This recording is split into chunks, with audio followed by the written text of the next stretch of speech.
Hello. Long time no see. As you can tell, we are in a new situation. We're in our living room. I usually film in our bedroom and it's just so messy. I don't feel like cleaning it. So I'm just trying to take the approach with my YouTube of Katie, stress less and just do it. Just, don't put a lot of pressure on yourself to make it perfect because then things don't get done around here. And as a mom of almost 5 kids, I just got to make do with what I can do. And a tractor is going by. It is so loud. We kind of live on a busy street and you may hear some vehicles behind me. But, anyways, let's just get right into it. My name is Katie Fassett. I am a mom of 4 boys, almost a mom of 5. We don't know what this next baby is going to be. I'm 30 weeks pregnant today, and there are some updates here on this channel. So if you've been following me for a bit here on YouTube or over on Instagram, you know that a year ago I started a paid community. It was called Beauty After Baby. It was on a separate app. It was like a circle app. And then that's where we had our Beauty After Baby community.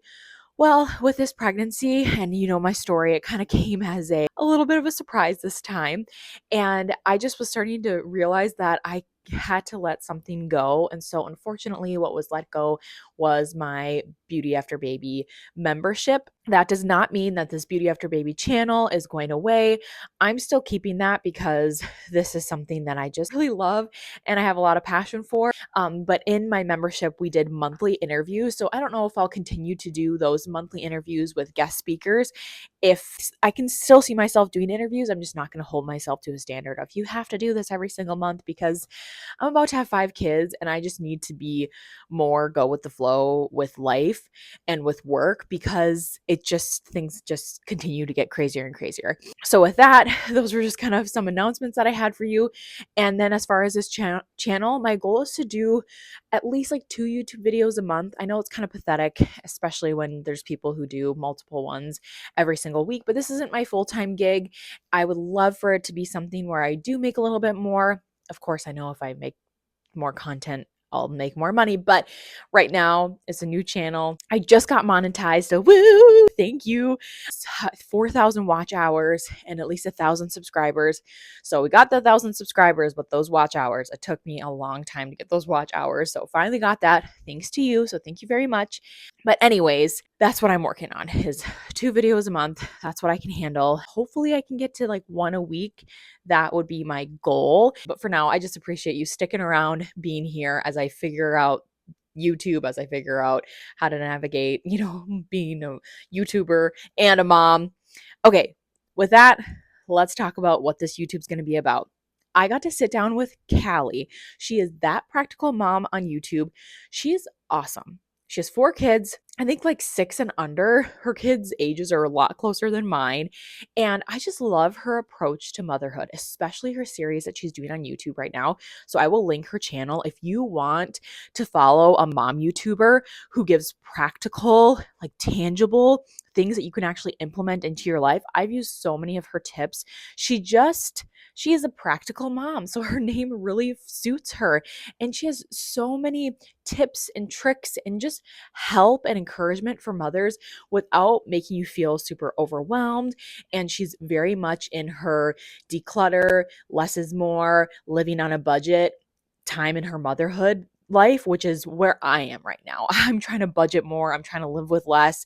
My husband's in school. I lost my job. So everything she's been talking about has been so up my alley. So, anyways, I think you're going to love this interview with Kallie. Please let me know in the comments what you think. If you listen to something that she says and you're like, oh, I love that, put it in the comments. Love hearing that. And then go give her a subscribe and a follow on Instagram or on YouTube or both because she is a really great follow. She also has a podcast called Just for Moms, just and then the number 4 moms. That's really awesome. And I was actually a guest speaker on one of her podcasts, like a tiny guest speaker on her podcast, but it was very fun. And I was very honored to be a part of that. So thank you, Kallie.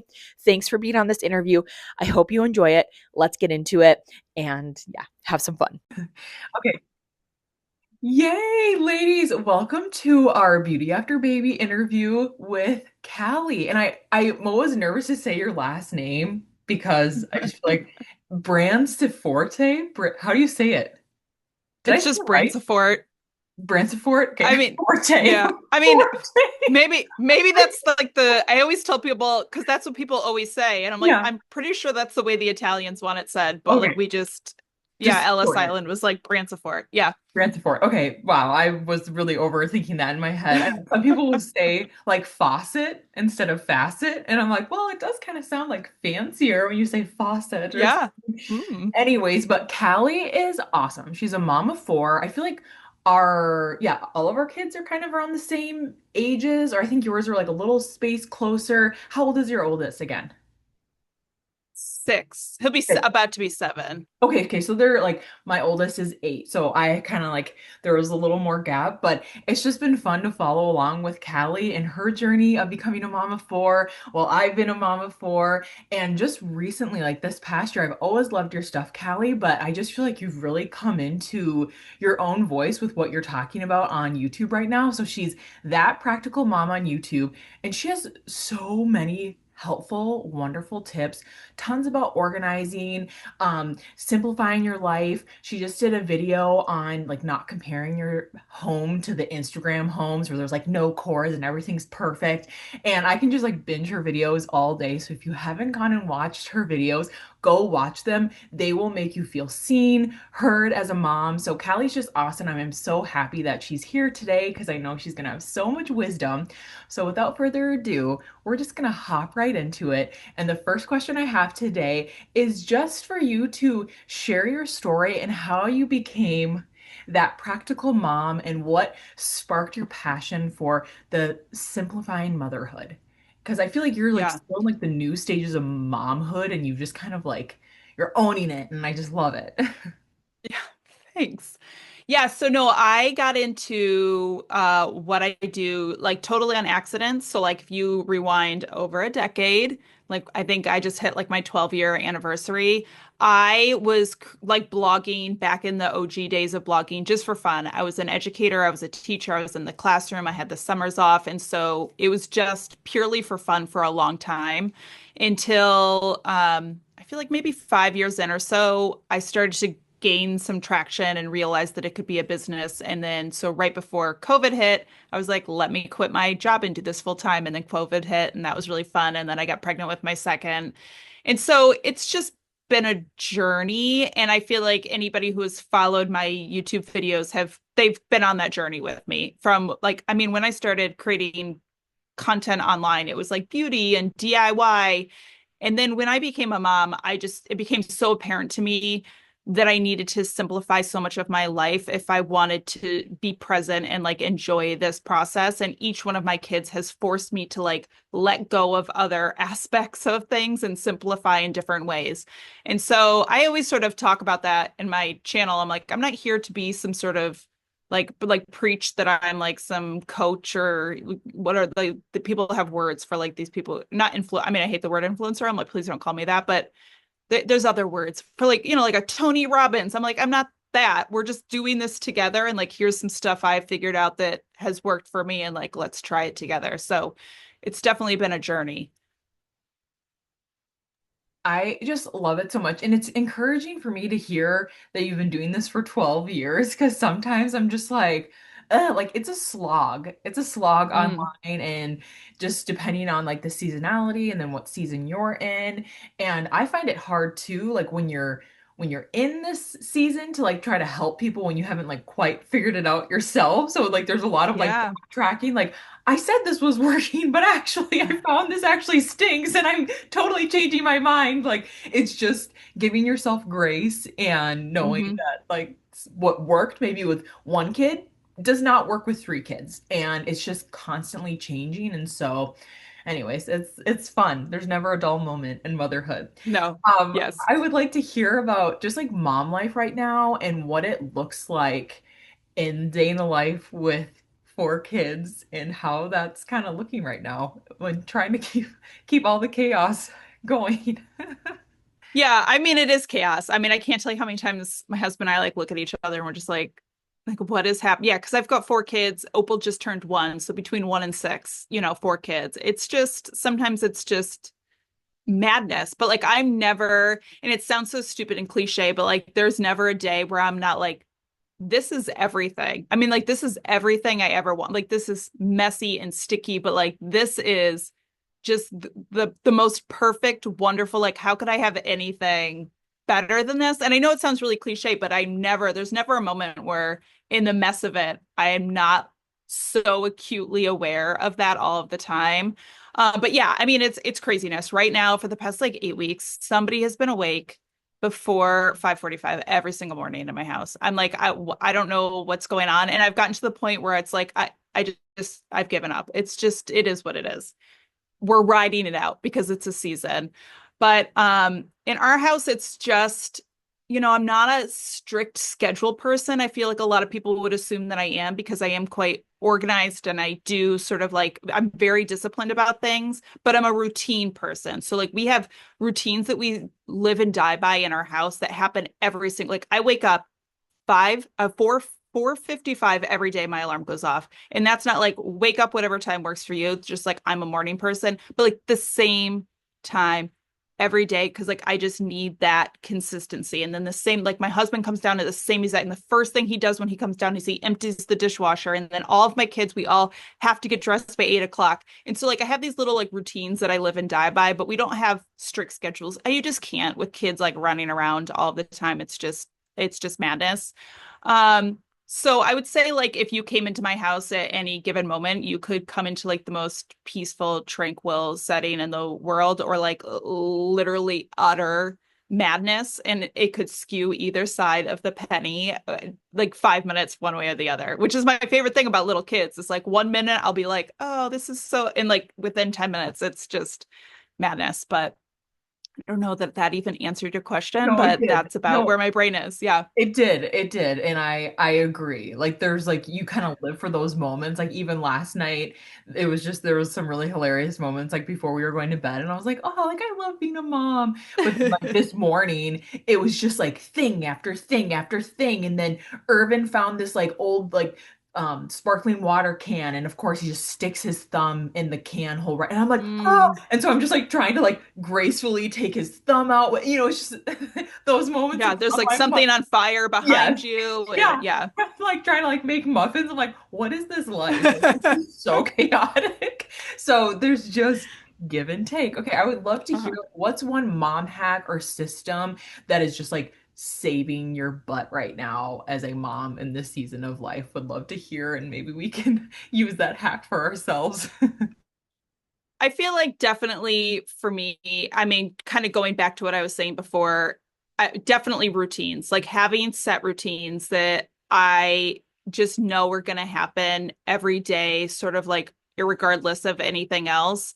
And I kind of have like time markers through my day where like certain things will happen. Like I said, like we've sort of like once we had got to three and then four kids, like it could be 2 o'clock and like we're all in our pajamas because it can literally just be madness until 2 o'clock. So having like time markers in my days, so like where I say everyone's dressed by 8 o'clock, like it's just like something and it gets it done and like that sort of gets checked off.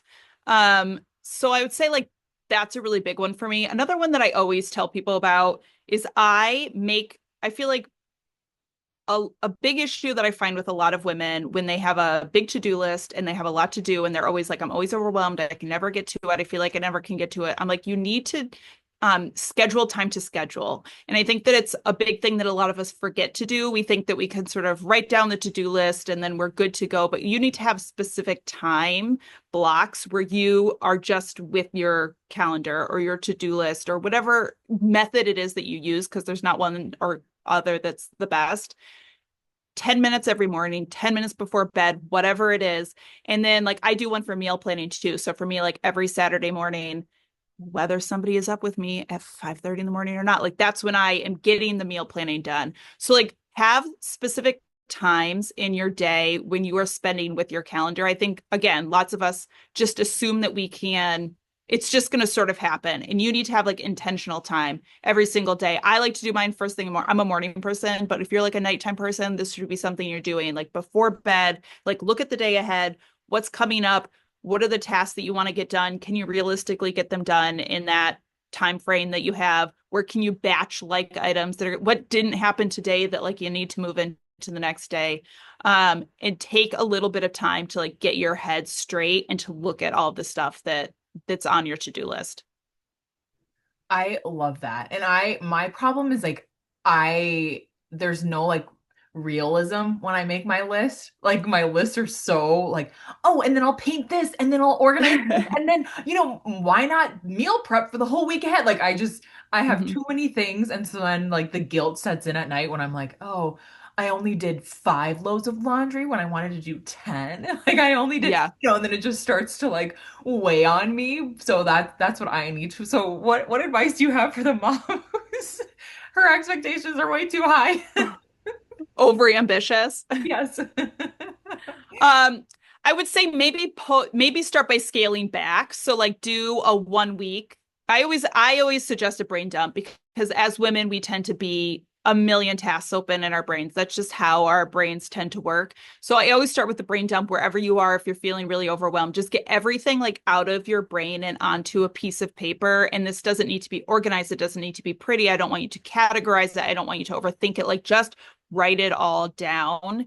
And then it makes it a little easier to start to batch things and then to start to put like items together. So then I'm always, again, because as moms, we're constantly switching hats. I mean, we're a mom and then we're driving and then we're working and then we're a wife and then, we're doing all of these things. I think that one of the best things you can do for mental load is batch like items together.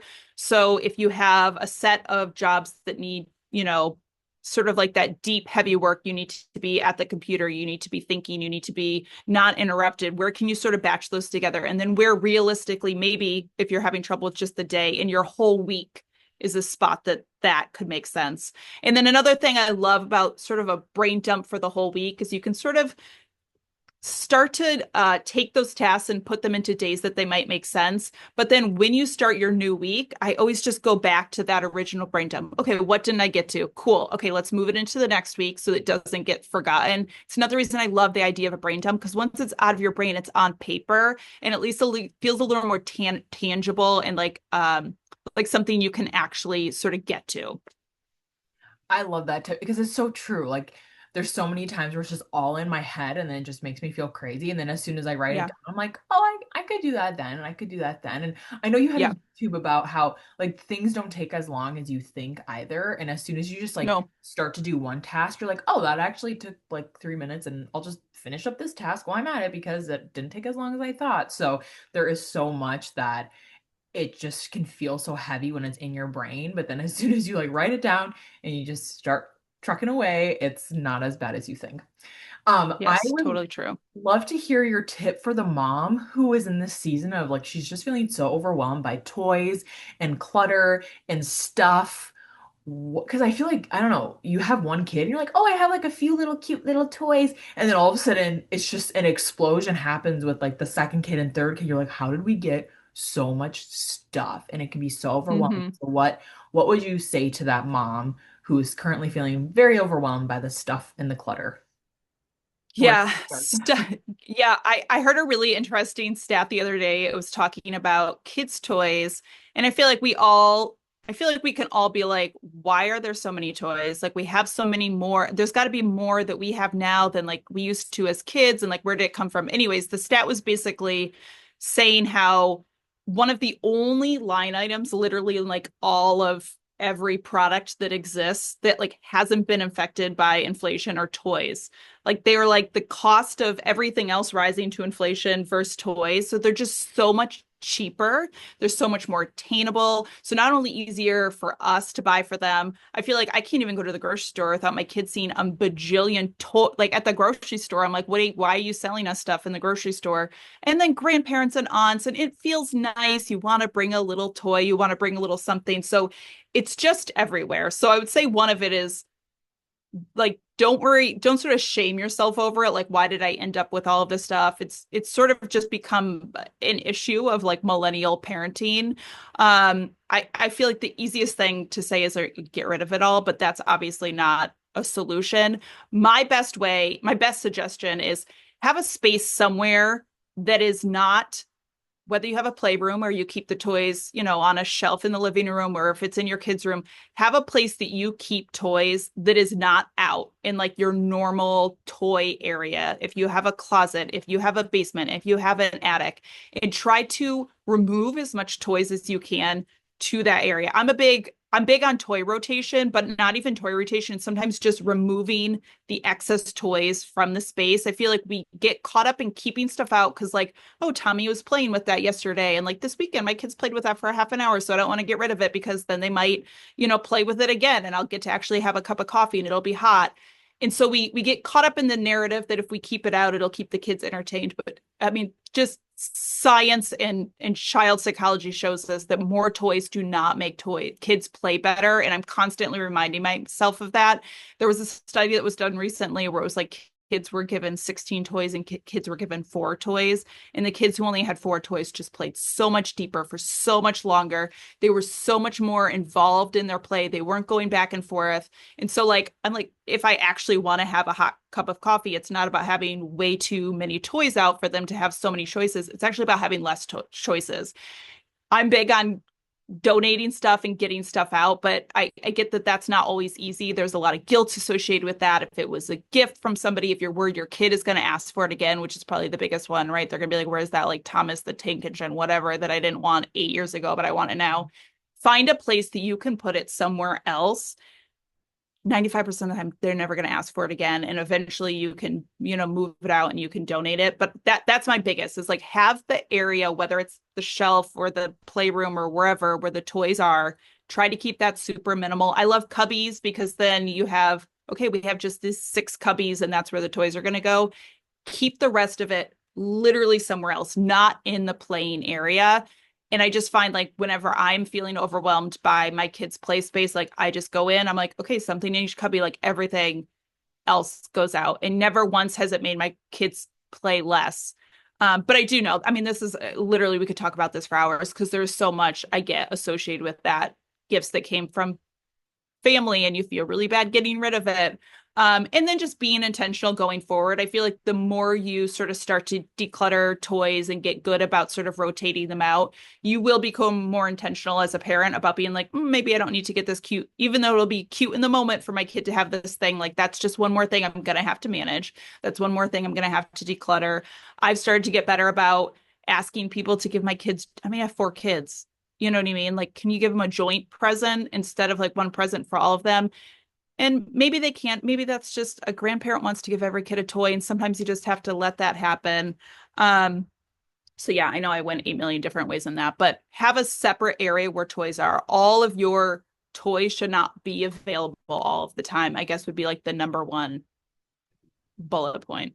I love that. I feel like that took me a bit to understand because as like a new mom, I was just like, well, they have all these things, so we should have them all. And then at the end of the day, and when you don't have kids who can help really yet, and it's just like, well, I'm the only one who knows how to put this away and this away, and there's 50,000 things now I have to like go through. It just becomes so much for you, and then it's hard for them to organize, and it's just hard for everyone to do it. And Yes. kind of goes into my next question. How do you get your kids? And I know they're still pretty young, like 6 is pretty pretty young still, but how do you get them like involved with the organizing and the Yes. simplifying of the toys and all of that? Yes. Yeah. So now that I feel like my 6-year-old, even my 4-year-old can start to be part of the process when I do rotate toys out. I'll sort of, if they ask for, because they know that we keep the overstock, we keep it in the basement. If they ask for something, I'm like, cool, what do you want to put in the basement to swap out? Just like a simple understanding of like, if we're going to take this out, let's put something else away so we have room for it is a really easy one. My other suggestion always, I feel like this is, I mean, I am guilty of this, but I feel like I see this all the time where as adults, we're like, okay, go clean up your room, go clean up the playroom, go clean up what a clean to us is not the same as clean to children. They do not look at things the same. I mean, they just don't. I've asked my child to go clean up and they think that they have done a fantastic job, but like nothing is clean. So you have to be more clear with what you're asking. So I will give my kids some sort of cleaning or organization task each night, but like I'm not expecting that can be like, go clean the playroom and it's going to be clean because it's not. So for my 6-year-old, it might be like, hey, I need you to pick up all the magnet tiles and make sure that there's no stuffed animals out. My 4-year-old, maybe it's like, I want you to pick up the books and put the books on the shelf. And my 2.5-year-old, it might be like, help me put these trains in this basket. And it may involve me starting the process and him watching. So being really specific about the task that you are asking them to do, like don't give them a generic cleaning. Like, don't go clean your room. Can you go to your bedroom, make your bed super, super tidy? How would that look? How would you make your bed so that it looked super clean and everything is, the pillows are nice or whatever? So I find that helps. Sometimes photos can be helpful. So if you have like a certain shelf where certain things get put away really nice, like you do it once, take a photo and like put that photo up next to that shelf or that thing. And then your kid has like a visual, oh, okay, it's supposed to look like this. So I'd say like the number one is like just don't expect that your kids are going to understand that what organization is the way that you do. And you can have fun with it. Like I've done things where you take like a hula hoop and you throw it on the ground, and I'm like, okay, Finley, you have to get everything in the orange hula hoop, and Miles, you have to pick up it's contextual and it's very clear to them what their job is so that they can be successful with it. Oh, I really like that. And it's so true because I found that with myself. I'm like, can you clean up this? And it's just like it's so hilarious. And I'm sure you have some kids who are like this. Like my oldest, he is like, okay, gonna go do the task. My second, he gets so distracted so quick. And then I come into the room and he's like in a costume and jumping all around. And I'm like, Yes. hey, like you're supposed to be cleaning. He's like, oh yeah, I forgot. Like it's just it's like Hmm. kids are so different too with that. But it's Yes. so true. Like once they know, and I kind of because at first they would just throw everything at like just shove it in a corner and like, hey, it's clean. Yeah. Well, no, like there's a basket for this and a basket for Hmm. this. Put it in the correct Yes. basket. Like you Yes. kind of don't realize how you really have to Yes. explain things to kids. And it's so true. Like you said, depending on different kids, I mean, they're all motivated different, right? Like, yeah, my firstborn is motivated purely on the like what's the right way to do it and the wrong way to do it. And like that's all he needs. Where my second, like she needs a little fun. You know what I mean? Like I need to put a little fun into this. And sometimes I personally get annoyed with that because like I'm just like I'm like him. I'm like, it's the task at hand, so we need to do it. But everybody's different. And like if I can find a quick way to make it fun, like, hey, Finley, I'm gonna go and I'm gonna do the dishes really quick. I want to see if you can have all the magnet tiles picked up before I get back. Like there's nothing wrong with injecting a little bit of fun into it. Like you're not like taking away any of like the learning or them becoming more disciplined humans because you put fun into it. Like they're kids.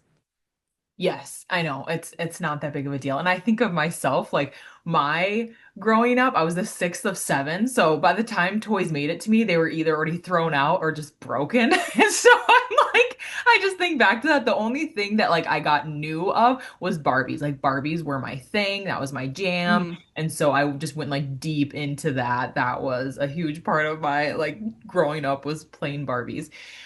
So anyways, I just remind myself of, hey, I didn't have all the toys in the world either, and I think I turned out it was fine. semi-okay. So Yeah. though our kids will be fine if they don't have Yes. all the single toy. And it just can be overwhelming. Like, okay, we have to have a doctor set and a kitchen set. And it's like, no, you just don't. Yes. Like, let Yes. them. Like, I heard one mom, she's a mom of four, and she's like, go deep and not wide. So have a lot Hmm. of magnetiles and Yes. it's like instead of trying to do so many different categories of toys and it's just overwhelming for you and for your kids, like go deep with the thing. Like for me, it was Barbie. Yes. I went really deep with that. And so maybe, I don't know, that kind of helps me to just feel less guilt of not having all the little Yes. trinkety toy things. No. Okay, I would love to hear, was there ever a season, Callie, where you just felt really overwhelmed in motherhood or in life yourself, and how'd you get through that season? Because I'm sure there's a mom here who is in that season of just overwhelm and just needing some encouragement. How like can I see the light at the end of the tunnel? Like how did she get through this? How did you get yourself out of that overwhelmed spot if you feel comfortable sharing that? Yeah.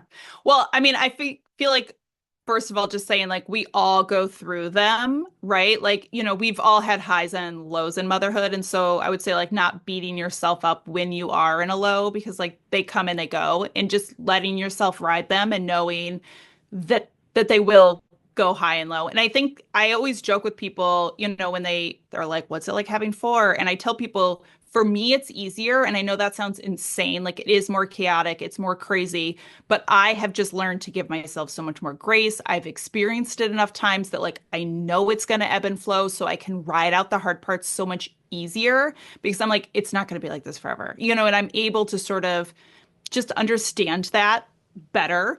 And so, yeah, I think I've lowered my standards and my expectations for myself, not in a bad way. Like my house isn't disgusting and we're not just like, like eating McDonald's every day. Not that if you want to eat McDonald's every day, that's fine. But like I'm still able to do the things that I feel like I want to do in my family.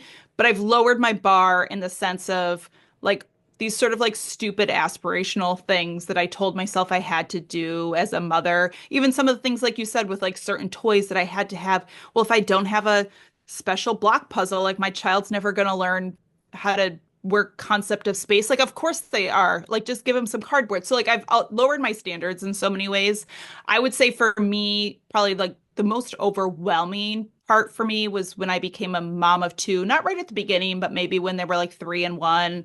It was like during COVID. I think I was just navigating having two kids. And I just remember, yeah, like feeling overwhelmed a lot by like the stuff, by managing multiple kids and schedules. And like if, one person's like nap was messed up, it would like mess up my whole day. And again, I think just having multiple kids and like knowing that the seasons are going to come and go and you may have a few months that are just hard and you'll constantly are finding your rhythm again and just understanding that like when you lose the rhythm like you're going to find it back. I think has been the most helpful for me and why I always joke that four kids for me is easier than two. I agree. I know. I think it's just the knowing that you're going to get through Mm, it is super helpful. yes. And then your older I was kid. just talking, Oh, yeah. okay. Can help. Oh yeah, no, I was just talking to my sister-in-law just had her second baby and I was talking to her and she was just saying like how it's so much easier and I was like I'm so glad that you're experiencing it. Like I remember even like going from having one and then having two like the second time you have a newborn, you just kind of get it a little bit better even if there's still very hard parts of it. It's like you've done the sleepless whatever before like eventually you're not up every 45 minutes and so you kind of at least know what to expect. No, totally. I totally agree. I also, my first was like super, had really bad reflux, and the newborn stage was like so hard for me. And then my next three didn't have that. So I'm like, I don't know what this fifth baby will be like, but that might like humble me really hardcore. Yeah. So I'm like, I know I like literally pray like, God, can my baby not have any problems? Because I don't think I can handle anything more. But you do just kind of your You expectations will. forward. And this was kind of a depressing thing, but also an encouraging thing for my mom. I remember her saying, because she had 7 kids, and she's like, you know what? She's like, just don't have any expectations, and then you'll never be disappointed.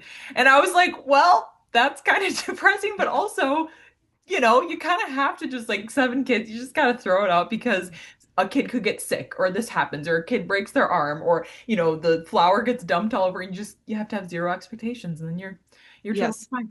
Um, And yeah, my motto is just like, I mean, obviously barring the really big stuff, to me, it's like I'm always like everything's fixable.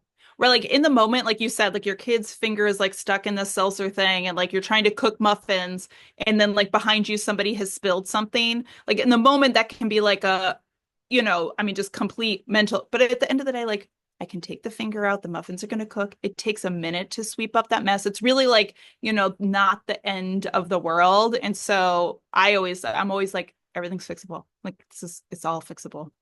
Yes, yes. It's so true. And then when you actually think about like what's actually important, like all of these little things Yeah. don't matter. No. Okay, so going on with the kind of like funniness of this, what's a mom fail that you have that now you can laugh about? We would love to hear it because we all have that story. Yes. All of them. All of them. I mean, I gotta be honest, I'm at a place where like in the moment, I'm like, things that I used to just worry about so much more or stress about so much more are just honestly laughable to me at this. I'm part of a podcast where with a bunch of girls and we share mom fails like that's like how we start the podcast at the beginning is like we just share like the little mom fails that we have. I mean, just like things that I used to think I was on top of, I forgot my kid's snack the other day and like he didn't have any snack, just like stuff all the time that I feel like I would have been mortified about in the past. And now it's just like it is what it who cares? I don't know. This is just part of it is what it is.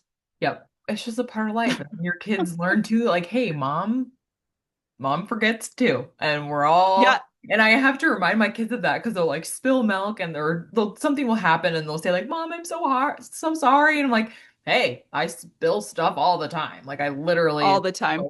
hot mess, dropping things, tripping. Like we're all just humans and it's Yes. okay. And we just get back up again. We wipe it up. And like you said, it's just not that big of a deal. So No. yeah, thanks for sharing that, Callie. And then would love to hear if there's a mom listening today who just needs to breathe a little bit easier, what's some encouragement that you have for her right now where things are just a lot? What's some advice for her? I mean, again, I feel like I'm like leaning on the cliche mom phrases today, but like I always remind people, like I feel like every time I've ever talked to one of my friends when they have a newborn, I'm always just like literally everything is temporary. And then I am always like the shitty stuff. I'm sorry, I'm not know so the bad stuff that you're doing right now is temporary. The really good stuff in this phase is temporary too. And like just that moment of being like, this is all, take a moment and think about your life 5 years ago, and then think about like how different it's going to be 5 years from now. I feel like sometimes just pulling yourself back from the moment that you're in can be really helpful. I was listening to an interview with this guy who was a monk, and I guess there is this saying, and I'm probably not going to get it right because I don't know everything about Buddhism, but he was basically like, I'm the sky and I'm not the clouds. And the idea is that you may have a cloud that's like a rain cloud or a thunder cloud or whatever, but if you're able to pull yourself back and be like, that is not my entire life, that is a portion of the sky, like I am the sky and this is just a piece of it, I feel like helps a lot. I feel like for me the biggest things that have helped me in motherhood is mindset, is like constantly keeping myself grounded, like reminding myself to pull back from the big picture or to look at something from a bigger sort of, like because when you're in those moments when there's just madness going on all around you and you didn't get anything done and somebody is up early and you didn't get the laundry done and you just like you're going to be late on a work deadline, like it's very hard, it's very easy to hyper focus in on that. And so I would say try to just pull yourself back from the moment or the season that you're in and sort of see the whole picture. Oh, that's so good, Callie. Thank you so much. I don't know if you have time for one more question. Do you have time for Sure, let's one do more? it. Okay, we'll Yes. sneak in one more. I know she has to pick up her kids from school, but we ask this on all the calls. What is your most like controversial motherhood take? It could be anything. Would love to Oh hear. my God. I mean, maybe like it's not that controversial, but you're like, I don't know. Like I know some people are against it or whatever. Would love to hear. Yes. We don't judge. I don't know, all of them. I feel like I do so many. I've realized in motherhood that with my first, I was so concerned about every little thing, and I've just realized like nothing is going to break them. Like I can feed them just processed food for a few weeks and then we'll get back on it when we get back on it. I mean, I sleep trained some of my kids. Some of my kids were breastfed. Some of them just got formula. I mean, I've done all of it at this point because I just feel like you have to just meet whatever is working for your family, whatever the season of life that you're in. And I feel like it's very hard in this day and age. We are inundated with so many different people doing it so many different ways. And in some ways, that can be really great to be like, oh my God, she formula fed too. I couldn't breastfeed my baby. Like, thank God there's somebody else out there. I remember when I went through it with my first and we had a really hard time breastfeeding. All of my friends who had just had babies like breastfed, like it was no big deal. So that was really great to know that there were other people that also struggled breastfeeding. But it can also be extremely hard to have so many different versions of ways that people are doing it. And some people can be quite specific about how they're doing it and why that is the right way and the best way. And so I think to sort of just be able to pull yourself away from that piece of it. Yeah, I don't know. I've done any and all of them probably. If you've thought of some controversial motherhood thing, I've probably tried it. I don't know. I probably did it at some point. I know. I I remember don't- I always wanted, this is so random, but I've always wanted babies that used a pacifier. I can't explain it. I loved dolls growing up and they had pacifiers and that's just what I wanted for my kids, okay? And Yeah. my first did not take a pacifier. And so when my second took a pacifier, I was like, this is the cutest thing. Like this is what I've always dreamed of. And then there was this mom online who was saying how like pacifiers are so bad for your baby and blah blah. And it wasn't directed at me. She just had like done this whole post of how like Yes. messes up the suck on the baby and it ruins breastfeeding and all of a sudden I was like, ooh. And so I felt really Yes. bad, but then I just had to throw that out the window. And my next two also used a pacifier, and I'm just like, I don't care. I'm like, I don't know. pacifier. I'm like, it's Yes. great in the car, it's great at church. I'm like, if you don't like it, that's okay. And Then just don't yeah, do it. Yeah. I then mean, like, don't there's do so it. Yeah. many things I do. Yeah. There's so many things I've done that I guess I've just like the reason I say it is I'm just so far removed from it because by having, as you know, having four babies in a social place, I mean, people comment on everything that I have done with you shouldn't swaddle the baby. You shouldn't give the baby a pacifier. You shouldn't give them, like, I've had just people comment on a cup that they saw a kid drinking out and they shouldn't drink out of that cup because of, so I just at this point I'm just like yeah, I'm so far removed from it because you got to just whatever is if it's working for you, like you're not going to break your baby. You're not like if you are loving them and you are there and you are present and it is making you like a better mom, then you're good. You're good. Yes, I think I know. I talked to my mom about that a lot too. I'm like, how did you get through this? And she's just like, we didn't know. We didn't know what Yeah. everyone was doing. And I wasn't able to compare myself to moms all day on the internet. Yeah. All you see is the highlight reel. I think that is a really, and I know we do talk about it, but it's easier said than done. Like it's easier to be like, just don't Hmm. compare yourself. And then you're on the internet scrolling, you're like, oh man, she's baking sourdough and this person has Yes. chickens and man, I really stink. And it's like their house is so cute and there's no cords. And it's like it's just it's hard to separate sometimes, especially if you're Yes. sleep deprived or in a funk or whatever. So anyway, Yes. Callie, this was so great. Ladies, how great was Callie? I just so appreciated you taking the time. This was so amazing. At the end, I'm going to snap a pic here, but thank you so much. I will also put your handle in the description. Go follow her podcast. It's called Just for Moms. I love listening to that too. I feel so bad I didn't mention it at the beginning, but she has a podcast That's that's okay. awesome. Then her YouTube, go follow her on Instagram. She's just a really great, encouraging follow. I'm sure you kind of got that gist on this interview today, but I'm going to stop her. We are back. I hope you enjoyed the interview with Callie. I just realized what the tractor thing was going by our house. It had like this weird attachment thing to it that was like sucking up all the leaves. So I don't know what it is. It was like a giant white box with like this huge hose thing, and it was a tractor. So I don't know. Haven't seen that before, but I thought that was kind of cool. Smart, advanced way to do things, you know? I don't know. But I hope you enjoyed that interview with Callie. I know that I enjoyed having her on. She, like I said, is just a wonderful follow. You know, there's some moms you follow and you're just like, yeah, no, can't do that. Or I actually feel worse about myself. Callie does not make you feel that way. She makes you feel empowered and like, okay, she can do it. I can do it. And just like I said, super tangible tips. I hope you enjoyed this interview with these other moms and getting to know them. And even as a mom who's been a mom for almost 10 years and about to have 5 kids, I feel like I'm still learning and still trying to master this craft, the art of motherhood. And I have not mastered it yet, and I'm still working on it. So we can continue to work on this together. Please hit the like, follow, subscribe, all the things on this channel. And when you comment, it means so much. So if you made it to the end, please comment with a leaf because there was the leaf sucker up thing going by, or a tractor, or comment what your biggest takeaway was from the video. Okay, that's all I have. Thanks again for watching this interview. I hope you enjoyed it. And don't forget to like and subscribe and come back for more motherhood encouragement and more content for me. Okay, that's all I have. Bye.